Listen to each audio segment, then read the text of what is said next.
ബഹുമാനപ്പെട്ട വിചാരിച്ച വചന പ്രഘോഷണത്തിനായിട്ട് നമ്മുടെ ഈ ദേവാലയത്തിൽ എത്തിയിരിക്കുന്ന ബഹുമാനപ്പെട്ട അച്ഛന്മാരെ, സമർപ്പിതരെ, ായ സഹോദരങ്ങളെ, പരിശീലനമുള്ള മാതാപിതാക്കളെ, പ്രിയപ്പെട്ട കുഞ്ഞുമക്കളെ, നമ്മൾ ഇന്നു മുതൽ 4 ദിവസങ്ങളിൽ ഈ ദേവാലയം കേന്ദ്രമാക്കി ദൈവവചനം കേട്ട് നമ്മളുടെ ജീവിതത്തെ ഈശോയുടെ സുവിശേഷവുമായിട്ട് താരതമ്യം ചെയ്യുന്ന നാളുകളാണല്ലോ.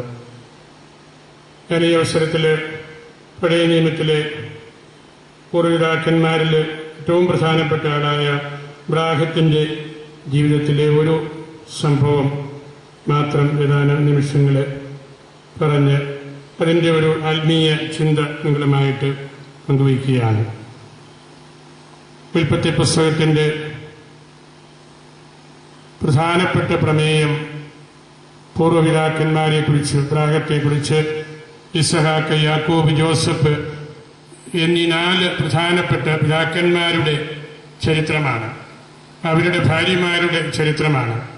അവരുടെ മക്കളുടെ ചരിത്രമാണ്. അവരുടെ കുടുംബത്തിലെ സന്തോഷങ്ങളും പ്രയാസങ്ങളും പ്രതിസന്ധികളുമാണ്. നമ്മൾ ഈ ദിവസങ്ങളിൽ കുടുംബത്തെക്കുറിച്ചും ഉദാശകളെക്കുറിച്ചുമൊക്കെ ചിന്തിക്കുമ്പോൾ ഉൽപ്പത്തി പുസ്തകത്തോട് ബന്ധപ്പെട്ട് കിടക്കുന്ന പൂർവ്വപിതാക്കന്മാരുടെ ഒരു ചെറിയ ചിന്ത നമുക്ക് നല്ലതുമാണ്. അബ്രാഹത്തെ ദൈവം വിളിച്ച് അബ്രാഹത്തോട് ദൈവം സംസാരിക്കുന്നത് നമ്മൾ വായിക്കുന്നുണ്ടല്ലോ. അബ്രാഹത്തോട് ദൈവം പറയുന്നത്, നിന്റെ ഈ ദേശം വിട്ട്, നിന്റെ ബന്ധുക്കളെ വിട്ട്, നിന്റെ പിതൃഭവനം വിട്ട് നീ പോകണം. അത് വലിയൊരു പ്രയാസം പിടിച്ച കാര്യമാണ്. നമ്മൾ ഈ കസ്തൂരിരംഗനും തുടങ്ങിയ ആനുകാലിക വിഷയങ്ങളൊക്കെ വന്നപ്പോഴും നമ്മളുടെ ഭാഗത്തു നിന്ന് വന്ന വലിയൊരു പ്രതിസന്ധി, ഒരു പ്രയാസം അതായിരുന്നല്ലോ. നമ്മൾ പണിതെടുത്തുണ്ടാക്കിയ ആ പ്രദേശം, ആ കൃഷിയിടങ്ങള്, നമ്മൾ താമസിച്ച സ്ഥലം, നമ്മളുടെ ബന്ധുമിത്രങ്ങള്, അയൽപക്കക്കാര്, അവരെയൊക്കെ വിട്ട് പോകേണ്ടി വരുമോ എന്നൊരു വലിയ പ്രയാസം, ഒരു റിയാക്ഷൻ നമ്മളുടെ ഭാഗത്തു നിന്നെല്ലാം വന്നു. നമ്മളുടെ രൂപതയിൽപ്പെട്ട ചില സ്ഥലങ്ങളിലും എല്ലാം അത് സംഭവിച്ചു. മലയോര പ്രദേശത്തോട് ബന്ധപ്പെട്ട് കിടക്കുന്ന സ്ഥലങ്ങളിലൊക്കെ ഈ അബ്രാഹത്തിനും അത് വാസ്തവത്തിൽ വലിയൊരു പ്രതിസന്ധി അദ്ദേഹത്തിന്റെ ജീവിതത്തിൽ ഉണ്ടാക്കി. 12-ാം അധ്യായം തുടങ്ങിയുള്ള ഉൽപ്പത്തി പുസ്തകത്തിലെ പ്രധാനപ്പെട്ട ഒരു പ്രമേയവും അതാണ്.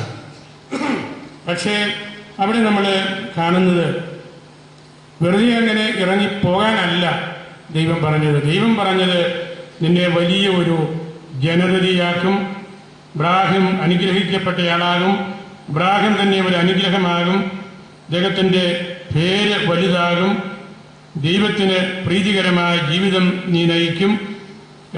അങ്ങനെ ഈ ഭൂമുഖത്തെ കുടുംബങ്ങളെ എല്ലാം അനുഗ്രഹിക്കേണ്ട ഒരു വലിയ പിതാവായിട്ട് അദ്ദേഹത്തെ മാറ്റുകയാണ്. അദ്ദേഹത്തിന് മറ്റു വലിയ വാഗ്ദാനങ്ങളൊന്നുമല്ല, നല്ല ഒരു അപ്പനായിട്ട്, വലിയ സമൂഹത്തിന്റെ പിതാവായിട്ട് മാറാനുള്ള ഒരു കൃപ. അതാണല്ലോ ഏറ്റവും വലിയ കൃപ. പരിശുദ്ധ ബെനഡിക്ട് പിതാവ് ഒരാവശ്യം പറഞ്ഞ ഒരു കാര്യം അതാണ്. നല്ല ഒരു അപ്പനായിരിക്കുക, നല്ല ഒരു അമ്മയായിരിക്കുക. ടു ബി എ പേരന്റ്, മാതാപിതാക്കളായിരിക്കുക എന്നതാണ് ഏറ്റവും വലിയ സുവിശേഷം. അത് വലിയൊരു കൃപയാണ്.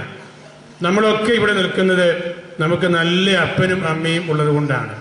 അതാണ് സുവിശേഷം, അതാണ് കൃപ എന്ന് പരിശുദ്ധ ബെനഡിക്ട് പിതാവ് നമ്മളെ പഠിപ്പിക്കുന്നത് അബ്രാഹത്തിന് കൊടുത്ത ആ വാഗ്ദാനത്തെ മനസ്സിൽ കണ്ടുകൊണ്ടാണ്. അങ്ങനെ അബ്രാഹം ദൈവത്തിന്റെ സ്വരം കേട്ട് അദ്ദേഹത്തിന്റെ നാട് വിട്ട് വാഗ്ദാന ഭൂമിയിലേക്ക് പോകുന്ന ആ അവസരത്തില്, ആ യാത്രക്കിടയിൽ അബ്രാഹത്തിന് വലിയൊരു പ്രലോഭനമുണ്ടായി. ഈ വാഗ്ദാന നാട്ടിൽ ഈ പറയുന്ന ഐശ്വര്യങ്ങളൊന്നുമില്ല. ഈജിപ്തിലാണെങ്കിൽ ധാരാളം സമ്പത്തും ആടുമാടുകളും പണവും പ്രതാപവും എല്ലാം ഉണ്ട്, അവിടേക്ക് പോകാം, പട്ടിണി കിടക്കണ്ടാണല്ലോ എന്ന് കരുതി അദ്ദേഹം ദൈവത്തിന്റെ ആഹ്വാനത്തിൽ നിന്ന് അല്പം വഴി മാറി ഈജിപ്തിൽ ചെന്ന് ചാടുകയാണ്. നമുക്കൊക്കെ ഇത് സംഭവിക്കും. മലബാറിന് പോകാൻ വേണ്ടി എല്ലാം വിറ്റുപോയ ആളുകൾ ഹൈറേഞ്ചിൽ പോകേണ്ടി വന്നിട്ടുണ്ട്. ഹൈറേഞ്ചിൽ ഇതെല്ലാം പോയി താമസം തുടങ്ങിയിട്ട് തിരിച്ച് നാട്ടിൽ വരേണ്ടി വന്നവരുണ്ട്. അതൊക്കെ നമ്മളുടെയും അനുഭവമാണ്, അബ്രാഹത്തിന്റെ മാത്രം അനുഭവമല്ല, കുടിയേറ്റക്കാരുടെ എല്ലാം ഒരു അനുഭവം തന്നെയാണ്. ഈ പ്രദേശം വിട്ടുപോകുമ്പോഴുള്ള വേദന, എവിടേക്ക് പോകുന്നുവോ അവിടെ ചെല്ലുമ്പോൾ നമുക്ക് താമസിക്കാൻ പറ്റാതെ വരുന്ന അവസ്ഥ, വീണ്ടും അവിടുന്ന് പോകേണ്ടി വരുന്ന അവസ്ഥ. അങ്ങനെ ഈ അബ്രാഹം ഈജിപ്തിൽ ചെന്ന് ചാടി. അവിടെ ചെന്ന് ഞാൻ നിങ്ങളോട് പറയാൻ ഉദ്ദേശിച്ച കാര്യം, ഈജിപ്തിൽ ചെന്ന് ഈ അബ്രാഹം വിശ്വാസത്തിന്റെ പിതാവായിട്ട് നിൽക്കുമ്പോഴും അദ്ദേഹത്തിനൊരു നുണ പറയേണ്ട ഒരു സാഹചര്യം ഉണ്ടായി വരികയാണ്. അത് ജീവിതത്തിൽ വലിയ പ്രതിസന്ധികൾ വരുമ്പോൾ നമ്മൾ ആരും നുണ പറയരുത്, സത്യസന്ധമായ രീതിയിൽ നമ്മൾ പെരുമാറണം. ക്രൈസ്തവ പ്രബോധനം അതാണ്. ഇതെല്ലാം നമ്മൾ കാണുമ്പോഴും അബ്രാഹത്തെ പോലെയുള്ള വ്യക്തി പോലും ഒരു നുണ പറയേണ്ടതായിട്ട് വരുന്നുണ്ട്. കനാൻ ദേശം വിട്ട് ഈജിപ്തിൽ എത്തിയപ്പോൾ അബ്രാഹം തന്നെ വഞ്ചിച്ചുകൊണ്ട് ഒരു നുണ പറയുകയാണ്. ആ നുണ പറയേണ്ട കാര്യം നിങ്ങൾക്ക് പലർക്കും അറിയാം. അബ്രാഹത്തിന്റെ ഭാര്യ സാറ സുന്ദരിയായ എബ്രായ സ്ത്രീയാണ്. ഈജിപ്ത് തിന്മകളുടെ നാടാണ്. അവിടെ ചെന്ന് ഈ സാറ എന്റെ ഭാര്യയാണെന്ന് പറഞ്ഞാൽ ഈ ഈജിപ്തുകാര്, ഫറവോന്റെ സൈന്യം, ഫറവോന്റെ രാജാവ് എന്റെ ഭാര്യയെ അദ്ദേഹം എടുക്കുകയും എന്നെ കൊന്നുകളയുകയും ചെയ്തേക്കുമെന്ന് അബ്രാഹം ഭയപ്പെട്ടു. ഇത്ര നല്ല ഒരു പെണ്ണിന്റെ ഭർത്താവായിട്ട് ഈ ഈജിപ്തിൽ ചെന്ന് ചാടിയാൽ ആ രാജാവും സൈന്യവും എന്നെ കൊന്നുകളയും എന്ന് അദ്ദേഹത്തിന് മനസ്സിലങ്ങ് തോന്നി. അതുകൊണ്ട് അദ്ദേഹം ഈജിപ്ത് എത്താറായപ്പോൾ സാറായോടും കൂട്ടത്തിലുണ്ടായിരുന്നവരോടും പറഞ്ഞു, നീ എൻ്റെ സഹോദരിയാണെന്ന് മാത്രം പറഞ്ഞേക്കണം. സഹോദരിയാണെന്ന് പറഞ്ഞാൽ എന്നെ കയറി കൊല്ലേണ്ട കാര്യമില്ല. ഭർത്താവാന്ന് പറഞ്ഞാൽ എന്നെ കൊന്നുകളഞ്ഞിട്ട് നിന്നെ രാജസിംഹാസനത്തിലേക്ക് കൊണ്ടുപോകാൻ അവര് കെണിയൊരുക്കും. അപ്പൊ അവിടെ ഞാനിത് പറഞ്ഞത്, അബ്രാഹം നമ്മളുടെ എല്ലാം വിശ്വാസത്തിന്റെ ഏറ്റവും വലിയ ഒരു പ്രതീകമായിട്ട് നിൽക്കുമ്പോഴും വലിയ ഒരു അപകടത്തെ തരണം ചെയ്യേണ്ട ഒരു കാര്യം വന്നപ്പോൾ അബ്രാഹം നൈമിഷികമായിട്ടെങ്കിലും ഏതാനും നാളത്തേക്കെങ്കിലും ആ ഭാര്യയെ സാറായെ കൈവിടുകയാണ് ചെയ്തത്. എന്റെ ഭാര്യയാണെന്ന് പറഞ്ഞാൽ അവളെ അവർ സ്വീകരിക്കുകയും എന്നെ കൊന്നുകളയുകയും ചെയ്യും. എന്റെ സഹോദരിയാണെന്ന് പറഞ്ഞാൽ അവളെ നീ ഒരുപക്ഷെ രാജാവ് തന്നെ സ്വീകരിക്കും, എന്നെ ജീവനോടെ വിട്ടയച്ചേക്കുകയും ചെയ്യും. ഇന്നും നമ്മൾ പലപ്പോഴും നമ്മൾ ലോകത്തിൽ കാണുന്ന ഒരു പ്രതിസന്ധി വളരെ കോമൺ ആയിട്ട് നമ്മളുടെ ഇടയിൽ ഇല്ലെങ്കിലും ഭാര്യയെ കൈവിടുന്ന ഭർത്താവ് പലപ്പോഴും നമ്മൾ പത്രങ്ങളിലും വാർത്തകളിലുമൊക്കെ കാണുന്നുണ്ട്. പ്രതിസന്ധികൾ വരുമ്പോൾ ഭാര്യയാണ് എന്ന് പറയാനുള്ള ആ ഒരു ധൈര്യമില്ലാത്തത് കൊണ്ട്, അല്ലെങ്കിൽ അവൾ മരിച്ചാലും എനിക്ക് ജീവിച്ചിരിക്കണമെന്നുള്ള ആ ഒരു ചിന്തയുള്ളത് കൊണ്ട് അത്തരത്തിലുള്ള സാമൂഹിക തിന്മകൾ വരികയാണ്. അബ്രാഹം ഉദ്ദേശിച്ചതുപോലെ സംഭവിച്ചു.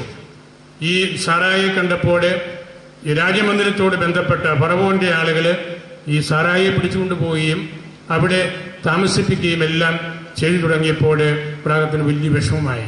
പിന്നീട് അദ്ദേഹം സത്യം ഈ രാജസന്നിധിയിൽ അറിയിക്കുകയും രാജാവ് മനസ്സില്ലാ മനസ്സോടെ സാറായെ ദൈവാനുഗ്രഹത്താൽ വിട്ടുകൊടുക്കുന്നതാണ് കഥ. ഈ ആംഗള പെങ്ങളമാരാണ് എന്ന് പറഞ്ഞിരുന്ന കാലത്ത് ഈ രാജാവിന് വലിയ സന്തോഷമായി. ഈ അബ്രാഹത്തിന് കൊണ്ടുവന്ന് ഒരുപാട് സമ്മാനങ്ങൾ കൊടുത്തു, പൊന്നു കൊടുത്തു, ആടുമാടുകളെ കൊടുത്തു, ജോലിക്കാരെ കൊടുത്തു.